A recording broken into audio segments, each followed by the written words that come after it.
Oke, assalamualaikum warahmatullahi wabarakatuh. Balik lagi sama gue Vicky di Mr. Jenggot Vape. Welcome back to Barbar Squad.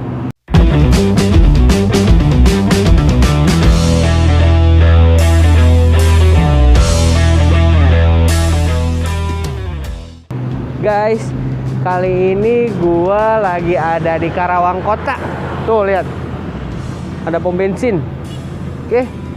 Sekarang kita mau grebek tokonya Sana Vaporium. Oke. Tanpa berlama-lama kita langsung cekidot aja, oke? Ayo. Come on. Hey. Salah. Tokonya itu anjir. Oh, iya, Tokonya ini sebelah. Salah, maaf. Pak. Naluri, Pak.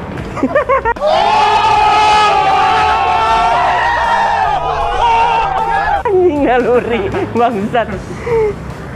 Oke, selamat malam Om. Nah, malam Om. Ya, kedengeran ya riuh ya lah. Nah, sorry Om, dengan Om siapa Om namanya? Om Rido. Om Rido ini adalah sebagai yang punya toko. sebagai yang punya toko. Ini dia owner dari Sana Vaporium. Oke guys, jadi tanpa berlama-lama dan tanpa basa-basi kita ulik ada apa aja di Sana Vaporium, terus ngobrol santai lah ya sama Om Rido ini. Boleh. Oke? Enjoy pokoknya. Enjoy ya. Bye bye.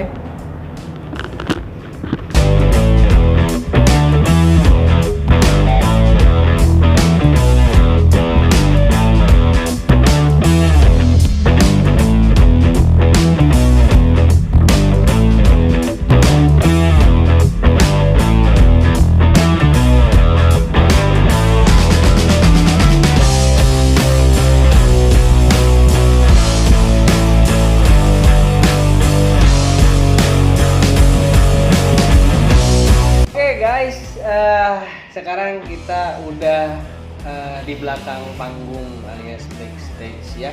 Kita udah ngobrol santuy sekarang sama Om Rido ya. Ya, Om Rido. Om Rido ini adalah owner dari Sana Vaporium. Buat yang belum tahu Om Rido, coba nanti di kolom deskripsi nanti kita kasih lah Instagramnya Om Rido biar followernya makin banyak. Bahaya kalau gitu. Cemiwiu yang masih jomblo Cemiwiu. Jangan. Udah insaf sih jatuhnya. Udah insaf. Kalau dulu umur 21 masih boleh lah. Oh, sekarang umur berapa?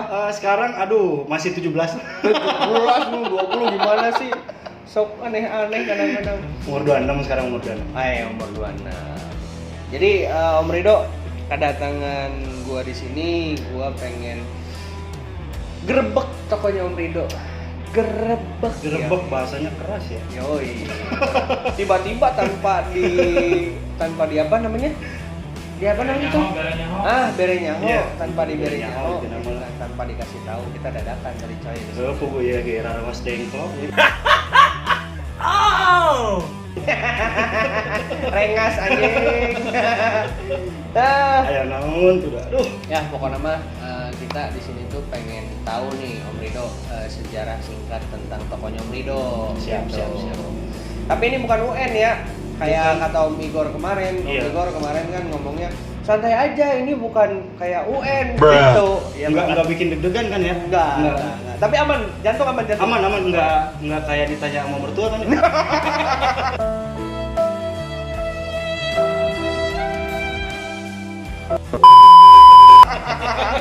Dia itu selalu punya permasalahan dengan perempuan.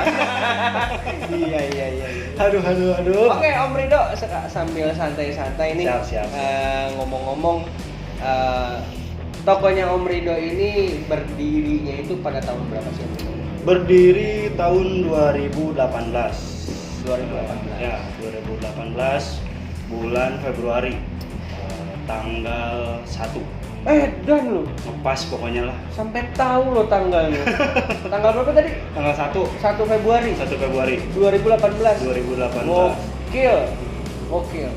Nah, kalau untuk tokonya Om Rido sendiri nih, Sana Vaporium, itu alamat lengkapnya dari mana sih Om? Alamat lengkapnya Jalan Jenderal Ahmad Yani nomor 72. lebih tepatnya sih seberang pom bensin Bebas, samping SMA 4 atau samping kolam renang sportif aja. Kalau di Maps pasti ada kolam renang sportif. Berarti lebih tepatnya dekat kolam renang sportif lah ya. Betul sekali. Karena orang-orang Karawang udah pasti tahu lah ya. Udah pasti tahu, sering renang, Iya. ngarojai. Ngojai. Halus, Bebas terkenal dengan pom bensin dan kolam renang sportif ya. Ya, Tadi sama nggak obat ya? kuat lah. Iya. Kenapa anjing tadi gua sampai salah masuk coba? Gua masuknya ke obat kuat coba. Kenapa Ngeri sih gitu. toko lu tuh Om deketan sama obat kuat, apa memang lu lemah? Bukan sih. Ngeri kali ya kalau ngomongin lemah ya. Aduh, enggak gitu. Itu emang udah disetting dari sananya sih. Samping-sampingan sama obat kuat biar terkontrol gitu kan. Begitu. Jadi kalau nggak kuat tinggal ke sebelah. Aduh, enggak gitu. Oh, nggak gitu. Astagfirullah. Tadi pas gua masuk, kok tiba-tiba gua salah masuk di Om Rido. Kenapa gua masuk ke toko sebelah? Parah editor aing tengah bejaan, karena nggak bejaan pas orang rek asup coba. Salah. Coba lagi gimana gitu. Emang kembali. Ya, jadi berdirinya tokonya Om Rido ini, Sana Vaporium ini sebenarnya itu karena apa? Kenapa nggak gini deh biar lebih simpel lagi. Kenapa namanya Sana Vaporium? Kenapa namanya Sana Vaporium? Mungkin jatuhnya kayak gini. Misalkan orang mau cari vape gitu kan, mau cari liquid, cari apa gitu. Biar orang kalau misalnya mau cari vape kesana aja. Nah, jadi kalau Vaporium itu kan banyaknya vapor gitu Vapor, kan. Cuma iya. nyelentingin apa ya? Kayak jadi kalau misalnya vapor doang udah terlalu biasa gitu. Udah terlalu biasa, jadi gue tambahin Vaporium gitu. Jadi lu kalau misalkan mau cari liquid, cari perlengkapan vape di mana, kesana Vaporium aja. Kayak gitu. Jadi sana. Iya, betul. Kesana aja gitu. Jadi langsung tertuju gitu ya. Iya, langsung tertuju. Oke. Terus berbicara masalah logo nih ya. Tadi gua lihat sekilas tuh ada kayak logo beruang kutub gitu. Iya. Kenapa itu logo beruang kutub? Emang lu kayak beruang? Perasaan lu gak kayak beruang ah? Enggak sih, Belum. itu kenapa logonya beruang? Iya. Gimana caranya toko ini bisa menghasilkan uang gitu. Beruang Beruang gitu kan. iya, Jadi logonya itu beruang gitu iya, kan. berarti mempunyai filosofi. Iya, sedikit lah. Sedikit banyak seperti itu lah. Iya. Aduh. Itu sangat-sangat luar bioskop ya berarti. Kesana kalau mau beli vape ya kan, dan logonya itu beruang biar menghasilkan rezeki Iya. yang biasa. Amin. Luar biasa.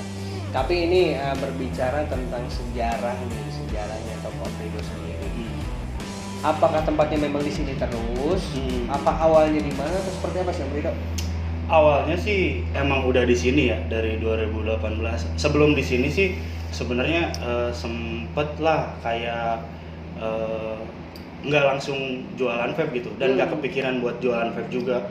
Tapi tahu rezekinya di sini ya, mungkin ya Allah kasih jalannya di sini ya, alhamdulillah gitu kan. Akhirnya terjadilah ini toko vape. Terciptalah Sana Vaporium gitu kan. Kan kalau misalnya gua dengar cerita dari Om Igor kemarin, terus Om Wawan, El Vapor, mereka berdua ini kan, termasuk Om Ruben ya, Iya. dan Vapor. Mungkin kenal nggak? Kenal Semua ya. Baik ya. Kalau menurut cerita dari mereka, dulunya tuh mereka itu adalah salah satu atlet COD Om. Iya. Nah kalau Om Rido sendiri dulunya tuh kayak gimana sih? Nah, dulu Dengar-dengar sempat jadi pengamen. Iya. Aduh, kalau nyeritain apa ya? Sebelum turun ke sini mungkin dulu 2016 mungkin ya, apa ya? Kayak dikasih diterpa masalah lah. Ada di dunia atlet gitu akhirnya. Oh, atlet juga Om Rido? Atlet juga. Atlet apa? Atlet softball sih. Oh, softball. Iya, softball. Enggak Bukan gitu. Gini. Kok ngerti sih? Tahu. Kok ngeri? Iya maksudnya Gini. Benar. Enggak gini. Oke, terus. Jadi 2016 diterpa, ya mungkin ya jatuhnya Allah kasih cobaan lah buat diri saya, dan 2016 saya mulai jalanin lagi hidup dari bener-bener nol gitu. Kayak sempet dorong apa ya, sempet jualan cilok juga, cilok dorong Cilok di mana? di depan rumah sakit Bayukarta, di situ ngetemnya. Yang sering nongkrong di Bayukarta. Nah, lu kenal nggak tukang ciloknya begini? Gua mah kagak kenal aslinya. Parah. Terus. Itu 2017 jualan cilok dorong itu hampir 3 bulan lah gitu kan. Taunya mungkin jatuhnya nggak kuat dan pengen coba lagi yang lain yang apa ya, namanya manusia mungkin ya. Betul. Pengen yang lebih lagi gitu kan. Tapi tetap bersyukurlah saya masih dikasih sehat gitu kan. Itu yang penting Om. Yang paling penting kan kita masih dikasih sehat dan Betul. bisa ikhtiar lah terus-terusan gitu. Betul. Dan setelah itu nyobain jualan pecel sayur juga. Kok pecel sayur juga? Pecel sayur Dimana di UBP. UBP. Kalau dulu itu sempat ada di UBP itu Sugar Pep. Oh, Sugar Pep. 2000 ya. Si Conge. Iya, Conge. Rizky Conge. Conge. Iya, Conge di situ. Dari situ jualan pecel sayur juga nggak berhasil lah. Mungkin jatuhnya, terus ya sempet lah agak putus asa juga buat mau jadi apa sih gitu. Dulu akhirnya ya udahlah, temen ngajakin apa ya, ngajakin kayak ayo ngamen yuk, kan suara lu lumayan lah gitu kan, kayak gitu. Suaranya bagus, kita tes ntar. Ya, Ntar kena copyright ya. Suaranya lumayan lah katanya. Ya udah akhirnya nyobain ngamen, taunya yang gue pikirin sih dulu pas ngamen sih, gue ngeganggu orang nggak sih? Oke. Gitu. Mengganggu kenyamanan orang nggak sih? Lagi ngapain gitu. Gue kan jatuhnya kayak apa ya? Gue mungkin jatuhnya nyumbang suara tapi ya minta kan jatuhnya kayak gitu. Akhirnya cuma 2 minggu itu berjalan, ya udahlah, gue nggak tahu gitu mau lanjut gimana. Gue balik Bandung, gue main ke salah satu distributor kawan gue. Gue bilang gue cuma punya modal dulu itu nggak nyampe 10 juta kalau nggak salah, nggak nyampe 10 juta. Akhirnya dia bilang, gue curhat sama dia dulu, gue nginep, gue apa, terus gue diarahin sama temen gue cerita lah intinya, wah gue ngerasa gue mau jadi apa sih gitu, benar nggak ada jalan lah, tapi gue tetap ngepep di situ juga. Gue masih ngepep, jadi kayak Tapi nggak ngerokok sebelumnya? nggak ngerokok. Bener-bener pure nggak ngerokok? Bener-bener pure nggak ngerokok. Jadi bener-bener ya gue nginjek ya dunia baru lah jatuhnya di dunia pep tuh. Gue cerita, dia bantuin. Ya udah sini, lu punya duit berapa? Dia bantuin, gue nggak nyampe 10 juta tuh waktu itu. Gue dikasih barang yang laku-laku kata dia. Itu tuh Bananalicious lagi high, terus Berylisius, dan ada beberapa barang lainnya lah kayak Iceberg mungkin ya. Dulu Jerek juga lagi naik-naiknya, Zero 57 kayak gitulah. Gue dikasih barang, akhirnya gue COD dulu tuh. Dengan konsep gue COD gimana, walaupun cuma satu barang gue kejar tuh ke Pupuk Kujang, gimana, yang penting gue bisa dapet konsumen. Luar biasa. Itu Pupuk Kujang dari mana nih, ngomong-ngomong dari mana? Dari Sadang Malun. Dari Sadang Malun ke Pupuk Kujang, free ongkir. Parah. Ini luar biasa. Pengorbanannya luar biasa loh. Itu satu perjuangan lah buat gue, jadi benar-benar nyari konsumen yang bisa gue tarik gitu. Ya awalnya dia pesennya satu gitu, karena mungkin dia jatuhnya nyaman ya sama gue, yang ngobrol apa-apa gue nyambung gitu. Ya mungkin rezekinya dari situ, akhirnya banyak lagi kayak COD.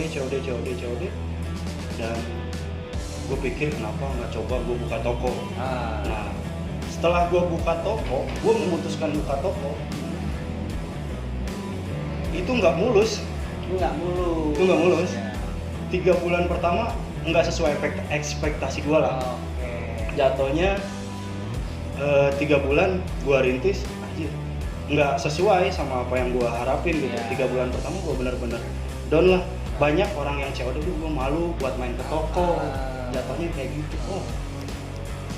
Gue pikir dengan gue buka toko, teman-teman COD gue mau pada main, tapi taunya nggak sesuai apa yang gue pikirin. Kenyataan itu tidak selalu sesuai dengan ekspektasi, atau kebalikannya, ekspektasi tidak selalu sesuai dengan kenyataan. Ya, sama apa yang ada di pikiran gue lah ya. Dari situ gue mikir 3 bulan 3 bulan gue rintis, gue bisa apa gitu, maksudnya buat bayar kontrakan nggak ada. Dulu dari rumah ke sini gue jalan kaki gitu kan. Dari rumah ke sini Dari gua Sadang Malum ke Bepas. Dari Sadang Malum ke Bepas gue jalan Luar kaki. biasa pengorbanan owner toko yang satu ini. Oke, Ya, terus ya siang-siang lah, panas-panas kayak gimana. 3 bulan pertama gue nggak hasil, akhirnya gue cerita sama, mungkin jatuhnya udah kayak bokap gue sendiri ya, ke kedai calik Pak Aga, manajer. Calik. Ya, kedai calik di belakang ada di Jalan Jakarta. Ke Pak Aga gue cerita, Pak, siapa ya yang mau beli. Itu ke-4 bulan nginjek bulan puasa. oh, Ke-4 bulan nginjek bulan puasa, yang gue pikir siapa yang mau ngepep gitu, iya, bulan soalnya puasa. Iya Gue benar. mikir Kecuali toko lu ditutupin hording setengah. iya baru. Gue udah kayak jualan warteg. Ini Pepsi sama warteg. Oke, terus Sebenarnya gue sharing sama Pak Aga ya, Pak siapa? Kayaknya itu mau nyerah gitu, buat nerusin toko gitu kan. Pak Aga bilang, Dok, lu nyerah, gue tahu ini bukan lu. Oke. Gitu. Lu tuh kalau diterpa masalah segini doang ya ngapain gitu? Lu nyerah gitu. Akhirnya lu tinggal mikirin strateginya gimana lu buka bulan puasa. Lu percaya kan Allah ada cina. Oke katanya. Oh iya Pak. Ya, lu berjuang dulu lah bulan puasa. Insya Allah ada aja rezeki mah dari mana aja. Akhirnya gue mikir yang tadinya gue pikir, jadi gue udah susah. Ya gue jelek mungkin gue seujur sama yang bikin gue lah ya jatuhnya.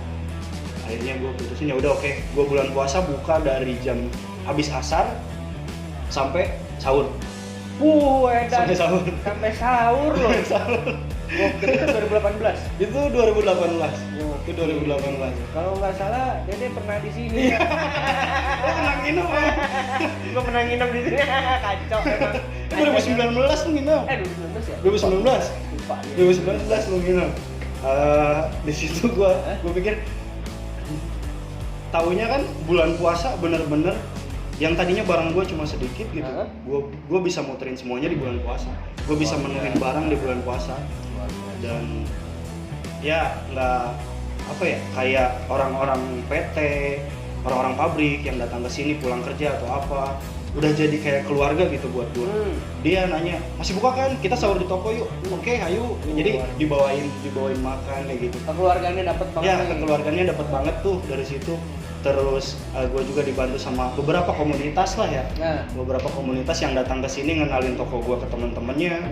Dari situ gue nggak lupa lah. Terus sama teman-teman gue juga, teman-teman futsal gue yang nemenin gue benar-benar ngerintis toko ini. Luar biasa pokoknya. Ya, luar biasa perjalanan. Jangan nangis ya. Enggak, gue ini congeng.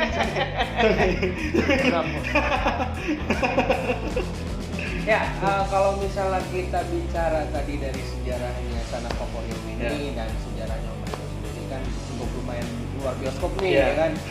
Tapi kemarin gue dapet quotes baik tuh dari Om Igor, ex-Favor. Dia bilang gini, apa bedanya orang bodoh dengan orang cerdas? Dia bilang. Ya gue bingung dong, gitu kan. Kalau orang bodoh punya mimpi, dia lanjut tidur. Iya. Kalau orang cerdas punya mimpi, dia bangun, dia wujudin. Dia wujudin. Ya pokoknya dia wujudin lah kurang lebihnya. Iya diusahakan lah. Direalisasikan. Gitu, bahasa Pak Bulida. Ripuh tuh udah kosakata aja. Gitu. Ya pokoknya mah itu quotes terbaik dan gue sekarang dapetin kata-kata itu lagi di Om Rido nih, owner Sana Favorio. Jadi buat lo semua yang punya usaha, terutama yang satu bidang sama Om Rido nih, Pepsor ya kan. Jadi jangan patah semangat lah. Lo kalau misalnya patah semangat cuman sekarang Om Rido berarti udah berapa tahun nih? 19, 20, 21, 3 tahun. 3 tahun. 3 tahun ya udah luar biasa ini loh. Luar biasa, lo baru sebulan aja udah ya. Udah FSMR bahasa Sunda namanya. Anjing. Ya pokoknya jangan patah semangat lah. Tetap sharing ya Om Rido ya. Kalau perlu sharingnya itu sama orang yang jauh lebih berpengalaman ya Om ya. Biar lu nggak salah jalan. Benar kan. Nah sekarang gini Om, di tengah pandemi kayak gini, selain tadi permasalahan yang Om Rido ceritain di tengah pandemi kayak gini tuh selain pandemi Ya. itu ada trouble apa sih sebagai owner toko nih Om Rido? Mungkin kalau misalkan ngomongin trouble dari dalam toko ya, dari dulu juga permasalahannya ya kayak mungkin kayak online atau apapun itulah. Marketplace lah ya kayak gitu. Cuma ya balik lagi, gue tetap percaya bahwa rezeki udah Allah yang ngatur lah gitu. Yang membolak-balikan hati orang walaupun niatnya ke mana nih, tiba-tiba dia pengen belok ke sana gitu. It's okay gitu kan, itu Allah yang nentuin gitu. Ya itulah kenapa orang bilang kalau lu mau punya usaha, lu mau punya bisnis, apapun ranah bisnis lu, apapun usaha lu, ya lu harus tetap semangat. Ya, jangan nyerah. Jangan nyerah gitu kan. Kalau nyerah ya cemen. Iya. Payah gitu kan. Berarti nggak ada jiwa usaha. Iya, lu harus coba lagi. Intinya kalau misalkan ibaratin kayak gue nih, pernah di usaha ya yang mungkin stratanya di bawah orang-orang biasa gitu, kayak gue dagang cilok apa, itu salah satu jalan yang bisa gue yang bisa nonton gue sampai gue punya 5 store. Yang kayak gitu. Tapi lu jangan salah Om, orang jualan cilok walaupun dia cuma jualan cilok, Iya. ya dia owner loh. Iya, benar. Dia bos lu. Ya. Gitu. Nah, sejauh-jauh apapun, setinggi-tinggi apapun pangkat lu gitu kan di tempat bekerja. Iya. Ya lu pekerja, Benar. bukan bos ya kan. Dan itu luar biasa. Oke, jadi seperti itulah yang namanya kita sebagai pengusaha gitu. Iya. Beda lagi kalau dengan pekerja mungkin ya. Beda lagi. Gitu. Tapi ini ngomong-ngomong bahas tentang ceritanya Om Rido sedikit nih. Tadi gua dengar ada atlet. Iya. Nah, sebenarnya Om Rido ini atlet apa sih dan di mana gitu loh? Dulu sempet yang awalnya dari Karawang juga sih. Yang gua pikir dulu kan gua sempet futsal, sempet sepak bola, sempet basket, dan gue putusin gimana caranya gue SMA bisa hidup yang backgroundnya gue orang tua yang yang pisah lah gitu, kayak gue broken home lah kayak gitu. Gue gimana caranya bisa hidup dari SMA, ya kerjanya gue cuma latihan di softball itu. Yang gue pikir itu bisa jadi bisa ngehidupin gue, yang orang-orang belum banyak tahu, dan itu ada kesempatan di situ. Berarti tidak mau kasarnya kehilangan kesempatan. Iya, nggak mau kehilangan kesempatan. Itu berapa lama Om Rido jadi atlet softball? Dari jadi atlet softball itu 2011 sampai ya mungkin sampai sekarang. Sampai sekarang? Sekarang juga masih aktif? Kalau bilang aktif enggak sih, cuma ya ngelatih sih. Jadi pelatih. Bapak pelatih ternyata. Tapi ngomong-ngomong soal atlet dengan bisnis Om Rido nih, atlet itu bisa bikin ini nggak sih, kacau bisnis Om Rido nggak sih? Atau mungkin bisnis Om Rido bisa bikin kacau Om Rido di atlet nggak sih? Mungkin karena pengalaman gue belum sampai ke situ. Jadi gue sharing sama teman-teman gue yang udah dia masih jadi atlet aktif gitu, tapi dia punya usaha. Nah, gue belum sampai ke situ. Gue belum sampai ke tahap situ. Gue masih belajar, sharing sama orangnya gimana caranya gue bisa manage waktu, manage keuangan kayak gitulah. Soal permasalahan toko dan atlet. So far tapi nggak ada masalah kan? So far nggak ada masalah sama. Berarti masih aman lah ya? Masih aman. Ini udah ngomong ngalor ngidul, cerita ngalor ngidul ya kan, sampai sejarahnya Om Rido dan sejarahnya Sana Foporium. Ngomong-ngomong nih, buat Om Rido ada pertanyaan yang sedikit agak jerok lah, rada dalam. Kelahiran tahun berapa sih sebenarnya Om Rido? Aduh. Walaupun tadi udah dikasih tahu umurnya berapa ya, yang penting kan keluar dari kelahiran tahun 1995, bukan 1945 ya, tua banget gua. Merdeka. Tua banget gua, 1945, 1995, 13 Maret. 13 Maret 1995. Ya. Jadi buat teman-teman yang ciwi-ciwi. Jomblo nggak? Hah? Jomblo nggak? Kebenaran sih. Ya adalah yang aduh, gagal. Ada yang deket mah. Aduh. Nah, Cuma ya namanya janur kuning belum melengkung kan kita nggak tahu. Masih ngasih kesempatan dia bangsa. Bukan masalah ngasih kesempatan, kita nggak tahu jalan ke depan kayak gimana. Kita dijodohin sama siapa-siapanya kita nggak tahu. Karena jodoh itu jorok ya. Iya, jodoh itu jorok, benar. Setuju. Oke, itu agak sedikit jerok lah ya, tapi udah dijawab dengan Om Rido. Sekarang gue pengen minta pesan untuk teman-teman vapers dan semua owner vape store yang ada di Karawang. Pesan Apa? Pesan dari gue sih banyak ya, bukan satu sih. Buat vapers dulu deh, buat vapers. Iya, buat vapers semoga yang gue harapin ya mungkin sebagai owner toko yang gue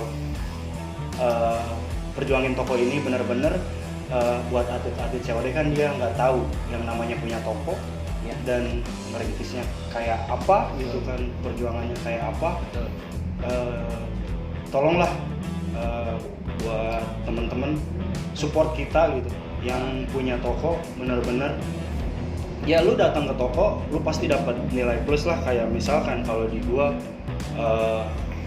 kita sharing lah, kita benar-benar jadi temen, jadi mungkin jatuhnya jadi keluarga Sana Vaporium gitu. Jadi lu bakal dapat nilai plus kalau misalnya lu datang ke toko, dapat edukasi. Lu misalkan nggak tahu apa-apa, lu bisa tanya gitu. Kalau misalkan lu ke atlet COD misalkan yang nggak jelas dan dia nggak punya ilmunya, lu pasti ada beberapa yang seperti itu. Oh, ada Beberapa seperti itu. Datang ke sini itu dia cerita, gue habis COD. Taunya barangnya nggak sesuai sama yang diharapkan gitu kan. Dan ya mungkin ya akhirnya dia tetap gitu berubah pikiran buat oh ya udah oke, sekarang gue belanja ke toko aja gitu kan. Karena gue ya bukan masalah uang buat dia, tapi masalah kenyamanan dan masalah mungkin dia dapat sharing banyak tentang vape gitu. Buat orang-orang yang baru nyobain vape. Oke, berarti hampir sama nih ya. Kemarin dari Om Ruben, terus Om Igor, Om Wawan, sekarang Om Rido. Mereka semua punya pesan yang sama, yaitu kalau belanja di vape store gitu, jangan di atlet COD ataupun di marketplace. Karena kalau lu belanja di atlet COD mungkin mereka itu nggak menjaga barangnya ya. Kecuali atlet COD dari toko ya Om ya. Iya, benar. Itu beda ya. Karena gue dengar nih dari keempat owner toko ini apa sih namanya? Mereka itu punya atlet COD. Ya, Sana Vaporium sendiri punya atlet COD nggak Om? Ada. Tuh. Bahkan bisa saya kirim sendiri. Bisa ownernya sendiri turun langsung luar bioskop. Nah, jadi buat teman-teman itu udah nggak ada alasan lagi teman-teman itu untuk mencari harga murah. Gitu, karena ya kita tahu sendiri lah ya, ada harga ada kualitas ya Om. Betul. Ya. Betul. Ketika lu pengen dapat harga murah, ya lu dapat kualitas yang mohon maaf ya, murahan. Walaupun kasarnya barangnya sama, tapi kan kalau di vape store itu lebih dijaga ya Om Rido ya. Gitu. Kayak misalnya Om Rido ini kan kacanya sendiri tadi udah gelap gitu kan. Itu sebenarnya kalau gue dapat informasi dari Om Igor itu kemarin, biar nggak sinar matahari itu nggak nyerap langsung, nggak sampai ke liquid gitu kan. Karena itu juga salah satu bentuk servis ya Om Rido ya. Betul. Gitu. Dan di sini tuh ruangannya tuh dingin ber-AC gitu, dingin manja. Udah kayak dikutuk banget. Ini aja gue pakai jaket, dia pakai sweater, coba. Ayo anjing. Itu pokoknya mah dingin banget. Dan gue pernah tidur di sini loh. Iya, benar. Pernah tidur di sini loh 2019 ya. 2019. Ya. 2020 juga pernah. Iya, 2019, 2020. Iya, cuman 2021 ini belum tidur gue. Belum. Karena mungkin ya lagi sibuk. Lagi sama sibuk bikin ini. Iya, bikin ini nih. Bikin sesuatu pokoknya. Ya pokoknya mah gitu. Nah terus tadi kan pesan untuk teman-teman vapers nih.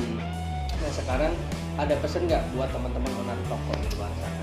Buat teman-teman owner toko, pesannya tetap semangat di masa pandemi ini. Gimana caranya kita bisa bertahan dan jangan sampai di saat nanti dunia vape dunia vape lagi naik-naiknya lagi, kita cuma jadi penonton. Sayang banget buat lu semua teman-teman gua yang punya toko. Sayang banget kalau misalnya lu nanti di saat dunia vape lagi naik lagi, lu cuma jadi penonton, sayang banget. Gimana caranya aja sekarang lu bisa tetap bertahan, bisa tetap buka di masa pandemi ini. Nah, yang penting bertahan dulu. Yang penting bertahan, defend dulu aja gitu. Defend dulu. Nanti kalau misalnya memang si COVID ini udah Iya, selesai, benar. baru kita survive lagi Om Ya, Rido ya. kita bareng-bareng lagi lah, kita benar-benar ngumpul. Syukur-syukur kita bisa kumpul semua lah sekerawang gitu. Luar biasa. Jadi Gini Om Rido, gue tuh sebenarnya pengen nanya sedikit nih, karena waktu itu kan gue sempat diundang nih ya ke komunitasnya owner-owner Vespa Karawang, Iya. yang kalau nggak salah tuh di Saung Abah si Kosambi. Kosambi ya. Saung Abah Kosambi. Nah, jadi gue sebenarnya sempat ada pertanyaan, kenapa sih harus ada komunitas owner-owner toko gitu? Nah sebenarnya sih agak apa ya, agak greget lah gitu buat kalau mengadain satu event gitu, kenapa kita nggak bareng-bareng? Nyayangin aja. Jadi dibentuknya owner toko itu biar apa? Kalau misalkan ibaratin lu nggak punya barang ini, misalkan ya udah lu punya nggak barang ini, jadi ya udah lu ambil, jadi kita sistemnya bisa kongsi lah kayak gitu. Jadi bisa setengah-setengah untungnya kayak gitu kan, jadi kita saling support. Nah kalau misalkan kita promo pun kita bareng-bareng. Toh kalau misalkan ada temen yang misalkan lagi baru opening atau apa, dia promise oke gitu, kita support lah, ayo nih kita bantuin juga dia kayak gimana gitu kan. Dia belajar soal kayak gimana sih caranya nge-treat konsumen, ngelihat traffic IG, Instagram, posting di jam berapa, cocoknya gitu kan, kayak gitu. Ya itu aja sih. Karena memang kayaknya pengen ada kekompakan gitu. Nah, jatuhnya pengen kompak lah, jangan ada gap-gapan gitu. Iya, gap-gapan atau apapun itu ya. Biar sama kayak di Doldok sama Mangga 2 gitu. Iya gitu. Kan itu counter handphone anjir deketan. Rempet-rempet udah kayak bulu kelek kan. Dempet-dempetan ada. Tapi nggak pernah ada yang namanya sikut kanan sikut kiri Iya, ya. betul. Luar biasa. Jadi buat teman-teman owner toko di luar sana, pesan gua nih ya lu bisa berkaca sama Om Rido dan beberapa owner toko di konten sebelumnya. Lebih baik lu bergabung dengan komunitas yang dipegang saat ini oleh Om Rido. Ya mungkin Om Rido ini salah satu pengurus lah ya. Iya. Gitu. Nanti Om Rido bisa berhubung Om Rido ini humas, jadi Om Rido bisa mengarahkan ke untuk masuk ke dalam grup WA. Tapi nggak ada syarat dan ketentuan kan Om? Nggak ada sih, syaratnya cuma punya toko. Itu aja. Jadi kalau misalkan yang nggak punya toko, misalkan cuma COD ya maaf gitu.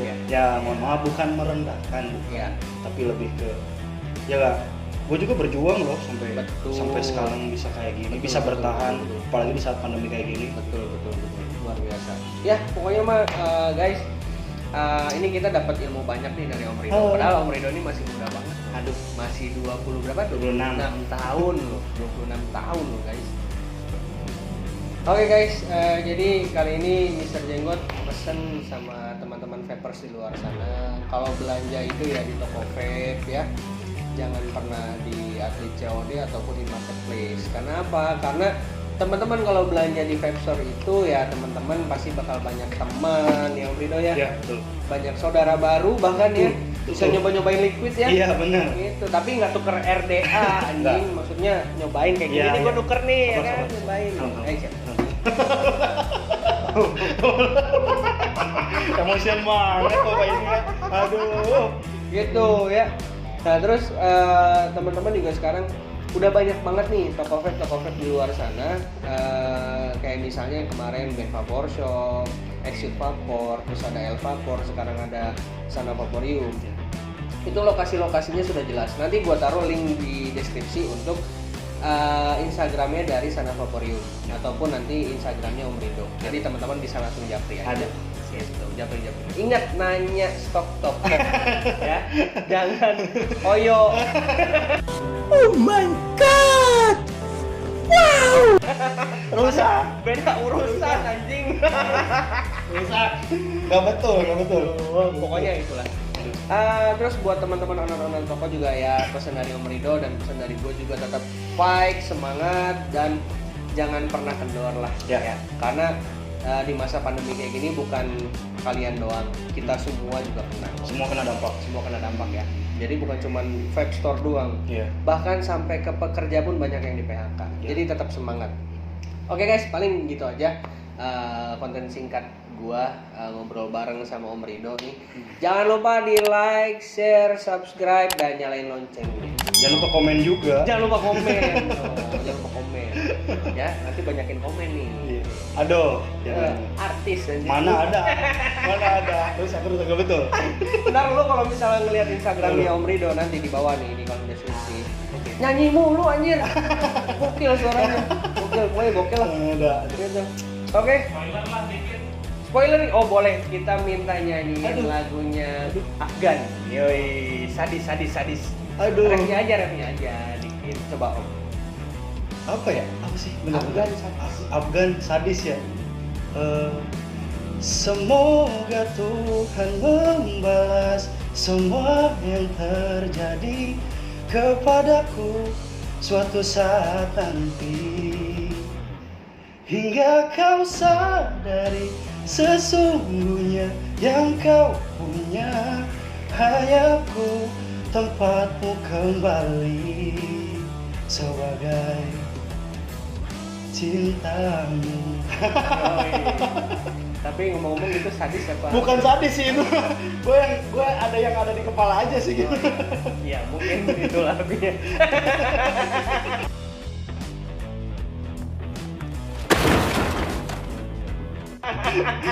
Udah pusing.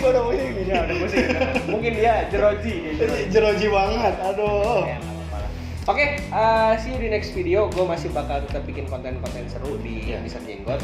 Tetap ya pantengin terus channel Mister Jenggot. Oke, mohon maaf kalau ada salah-salah kata. Tuh. Dan kalau misalnya ada omongan-omongan kasar itu sebenarnya cuma bercanda. Ya, cuma candaan aja. Cuma candaan kita doang gitu. Oke, Jangan dibawa ke hati ya. jangan dibawa ke hati itu. Yang Nanti paling takut saya. dia punya masalah. Canda saya. Canda saya. Aduh. Ini bermasalah dengan cinta mulu anjing. Aduh. Oke, nggak usah lama-lama karena kita mau bahas lagi tentang cinta. Weh, ampun. Oke, see you next Bye-bye. video. Bye. Assalamualaikum warahmatullahi wabarakatuh. Waalaikumsalam.